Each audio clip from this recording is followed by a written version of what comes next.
স্বাস্থ্যসাথী প্রকল্পে রাজ্যের প্রান্তিক মানুষদের জন্য বড় স্বস্তির খবর। এবার থেকে স্বাস্থ্যসাথী কার্ড ব্যবহার করে বেসরকারি হাসপাতালে হার্নিয়া, হাইড্রোসিল, ফিসারেক্টমি এবং নির্দিষ্ট ক্ষেত্রে অর্থোস্কোপিক অস্ত্রোপচার করা যাবে। এই মর্মে স্বাস্থ্য দপ্তর নতুন নির্দেশিকা জারি করেছে। রাজ্যে স্বাস্থ্যসাথী প্রকল্প চালুর পর এতদিন এই 4টি অস্ত্রোপচারের সুযোগ বেসরকারি হাসপাতালে মিলত না। স্বাস্থ্য দফতরের দাবি ছিল সরকারি হাসপাতালগুলিতে এই অস্ত্রোপচারের জন্য পর্যাপ্ত ও উন্নত পরিকাঠামো রয়েছে। তবে বৃহস্পতিবার সকাল 11টা নাগাদ স্বাস্থ্য দফতর সূত্রের খবর অনুযায়ী দীর্ঘদিনের পর্যবেক্ষণে দেখা গিয়েছে এই 4টি অস্ত্রোপচারের ক্ষেত্রে সরকারি হাসপাতালে অস্ত্রোপচারের তারিখ পেতে রোগীদের অনেক দিন অপেক্ষা করতে হচ্ছে। কোথাও আবার অস্ত্রোপচারের তারিখই মিলছে না, অথচ রোগীকে দীর্ঘদিন অপেক্ষা করে থাকতে হচ্ছে। এই পরিস্থিতির প্রেক্ষিতেই গেট কিপিং নির্দেশিকা কিছুটা শিথিল করে বেসরকারি হাসপাতালে ওই অস্ত্রোপচারের অনুমতি দেওয়া হয়েছে বলে জানিয়েছে স্বাস্থ্য দফতর।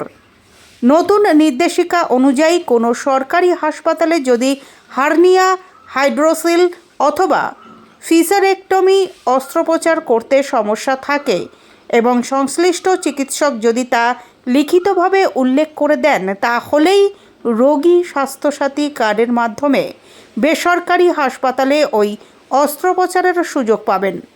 অন্যদিকে অর্থোস্কোপিক অস্ত্রোপচার নিয়ে তুলনামূলকভাবে কড়া নিয়ম রাখা হয়েছে। নির্দেশিকায় বলা হয়েছে, কোনো দুর্ঘটনায় আহত রোগীর অর্থোস্কোপির প্রয়োজন হলে একমাত্র তখনই বেসরকারি হাসপাতালে স্বাস্থ্যসাথী প্রকল্পের আওতায় ওই অস্ত্রোপচার করা যাবে। তবে কোল্ড ওটি অর্থাৎ যে অস্ত্রোপচার পরে করা যায়, সেক্ষেত্রে বেসরকারি হাসপাতালে অর্থোস্কোপি করার অনুমতি মিলবে না। স্বাস্থ্য দপ্তর সূত্রের খবর, সরকারি হাসপাতালে অস্ত্রোপচারের দীর্ঘ অপেক্ষার পাশাপাশি আরও একটি বিষয় তাদের নজরে এসেছে।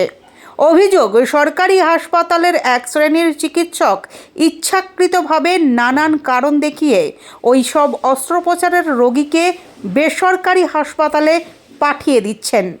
সেখানে ওই চিকিৎসকই অস্ত্রোপচার করছেন বলেও পর্যবেক্ষণে উঠে এসেছে।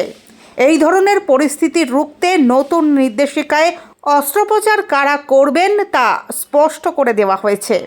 নির্দেশিকায় জানানো হয়েছে, বেসরকারি হাসপাতালের নিজস্ব শল্য চিকিৎসকেরাই শুধুমাত্র এই 4টি অস্ত্রোপচার করতে পারবেন। তবে ওই হাসপাতালে যুক্ত কোনো সরকারি চিকিৎসক এই অস্ত্রোপচার করতে পারবেন না। স্বাস্থ্য দফতরের দাবি, নতুন সিদ্ধান্তের ফলে সরকারি হাসপাতালে অস্ত্রোপচারের দীর্ঘ অপেক্ষা কমবে এবং সাধারণ মানুষ দ্রুত চিকিৎসা পরিষেবা পাবে।